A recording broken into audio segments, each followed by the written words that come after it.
Agent Chris, can I mention Dirk Benedict yet? Oh, please, please, please, by all means, mention him. Hang on a minute, that's not Agent Chris. Put everybody out of their misery. Is this Dirk Benedict? Yes. Come on! We've got the face man. Calling you direct from the great state of Montana in the United States of America, somewhere up in the North Woods. Wow. What, I'm undercover up here. Dirk, say something that will prove you are Dirk Benedict. You could be any nutter we get phoning in. I know how much Mr. T's gold weighs. I know whether Murdoch has real hair or not. What else? I was at George Peppard's funeral. Oh, really? Well, in that case, you're definitely the fellow. Hey, man, listen. You want me to go? I once... Well, go on then. Keep going. So, yeah, no, I don't know. Why don't I sound like myself? You do sound exactly like yourself, man. It's an honour to have you on the show. There's no plastic surgery for the vocal cords. No, hey, listen, you do sound like yourself, but a more mature version of yourself. Well, I'm sitting in my library, puffing on an Arturo Fuente double Chateau cigar, drinking some black coffee. Wow. And, so, I'm not my perky, dressed up, What time is it in Montana, Dirk?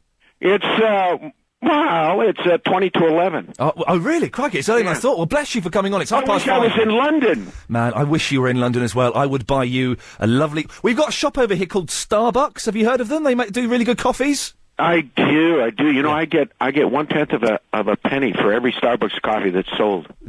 You don't, do you? If that were true, wouldn't that be amazing? One rich dude. Now listen, you are coming over to England in a month or so. Is that right?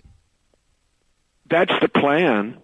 And I love it when a plan comes together. Hey! I got that in quickly. Sorry. Quick! You should have a radio show. Oh, man, I wish they'd give me one. It's just me in my bedroom on the phone, that's all. Are you really on the air? We're taping this, right? I'm recording it on a cassette recorder. I'm going to send it to all of my friends. Sounds like... So listen, you're coming over for, I think, like a cult TV festival type thing.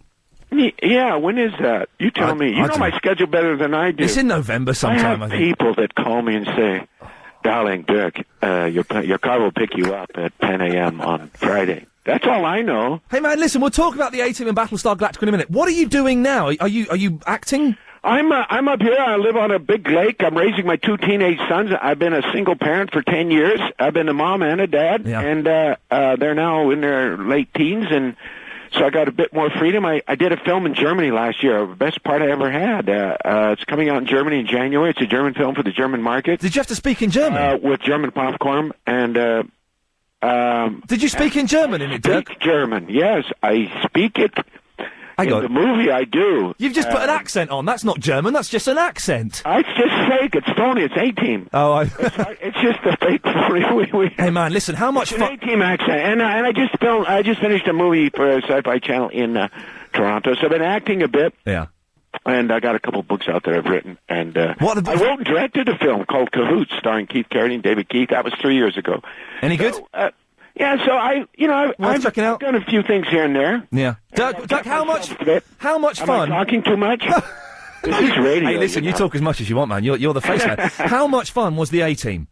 It was too much fun, I mean, it sounds easy to say, but it really was. We had as much fun off camera as we did on, and we fought as much off camera as we did on. Always bickering, bickering back and forth, and the bicker and the banter. Who was the one you didn't get on with the most? That's why, after that show was over, I've had several opportunities to do other TV shows, but they always seemed a little bland, a little boring. Yeah. First of all, we were action, we were adventure, we were outside. That's brilliant. We were shooting guns, we were always on the move, so you didn't go to the same studio, which I like. I like change, so we weren't always in the studio. We were never in the studio. We're outside, we were on the run, and you never knew where we were going to show up and film. Hey, Dirk, Dirk, we've got a call from our TV historian. This is Philip. There's somebody listening. This is Philip in South Norwood. Philip, say hello to Dirk Benedict. Good afternoon, Dirk, and really great to hear from you.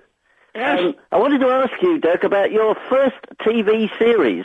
What was it like being a chopper cop in Chopper 1? Oh, my God. Philip knows everything, Dirk. There's no escape from him. That is, I never did that show. I don't remember. I'm a bit shocked, a bit stunned. That was 30-some years ago. 1974. Yeah, 31 years. Oh, my gosh. It was, that was weird, I was a New York actor, and I was in Hollywood, and And I had done a movie. I had done my first Hollywood movie, which is with Twiggy. Wow. England. I co-starred with Twiggy in a thriller where I played this psycho killer trying to kill her. I really wanted to do something else with her, but I couldn't get close. No. Did you fly a helicopter in the series? I learned how to, but I didn't. No, helicopters are very difficult. I later became a pilot. I'm a private pilot, but it's a fixed wing. But no, I didn't fly it. Those are pretty tricky. But the guy named Jim Gavin, who flew for us later on the A-Team, did a lot of stunt flying in the helicopters. He was the guy that did most of the flying, and he taught me how to.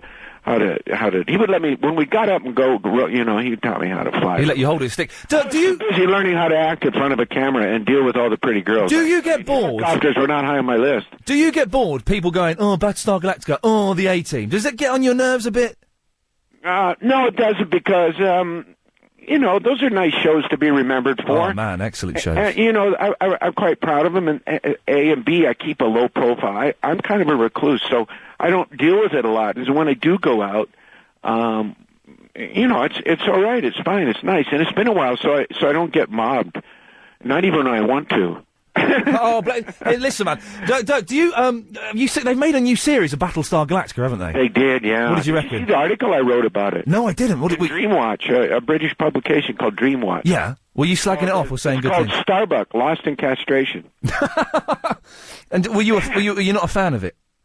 Well, no, I can't. I wouldn't say that. I wouldn't say that because I haven't seen it. Yeah. Oh, okay. I read the pilot script. Yeah. And based on that, I wrote this article. Yeah. How the new show is about dysfunction and despair, and it's female driven. And the old show was about faith, family, hope. Yeah. We had Lauren Green. It was about family. So one is very dark and bleak, and the other was very hopeful. And ours was a soap opera, and theirs is more of a twisted, cynical view. There's talk of them making totally the opposite, from as far as I can tell from the script. Yeah. There's talk of them making an A-Team film. Is that ever going to happen? Well, you got the wrong guy on the phone. I mean, you'd have to talk to Stephen Count. It's a silly idea. They've been trying for 10 years. Yeah.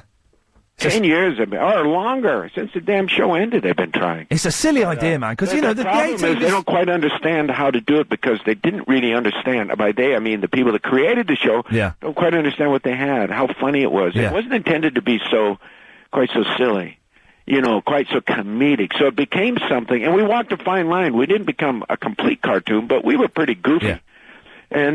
And so they wrestle with that. If they remake it, I promise you, here, I go on the record, when they remake it will be totally serious. Yeah. There'll be the F word. It'll be R-rated. Well, it's like the Dukes of Hazzard. They're all smoking weed in it, aren't they, in the new film? Which one? In the new movie, The Dukes of Hazzard, Jesse smokes drugs. It's a little bit naughty. It hasn't got the humour of The Dukes of Hazzard. Of which show? Of The Dukes of Hazzard. Oh, the Dukes. Well, exactly. Yeah. They changed it completely. Yeah. Although that they took a serious show and made it into a silly show. Yeah. You know what I'm saying? Dirk, now listen, Dirk, very quickly, because we've only got a minute left. I only got a minute left. I know. Oh my God. I interviewed you. My ex-wife. Yeah. I interviewed you a couple of years ago when you came over here. Oh my God. And you told me then, is this true? You hang out with Howlin' Mad Murdoch. He was just here in Montana. Oh. In fact, we did a radio show up here for 2.5 hours a day. It was a radio station up here. We had 2.5 hours on the radio together. He's a great guy. I still do. He's my best friend. I'm going to see him on Sunday down in L.A. We're doing something for Channel 4. Another British thing. We're doing a TV show. Come on. Hey, Dirk, listen, if you do come over to England, I think you're coming soon. I would love you to come in the studio and hang out with us for a little bit. Would you do that for us? I will. If you'll buy me a cigar. Be careful, though. Cigars are expensive. Hey, listen, I'll buy you 10 cigars. That's a promise. Oh, my God. You tell me what cigars you want, Dirk. I'll get them for you. Okay. Yeah, I will. I have your numbers. I know where to find you. I don't know where your studio is, but... It's in London. It's the home of cool Dirk Benedict, man. Unbelievable. Can we go home now? Dirk Benedict, thank you so much. Everything is going to be an anticlimax after that. The coolest thing. Dirk Benedict, the face from the A-Team, Battlestar Galactica. Just a downright nice guy.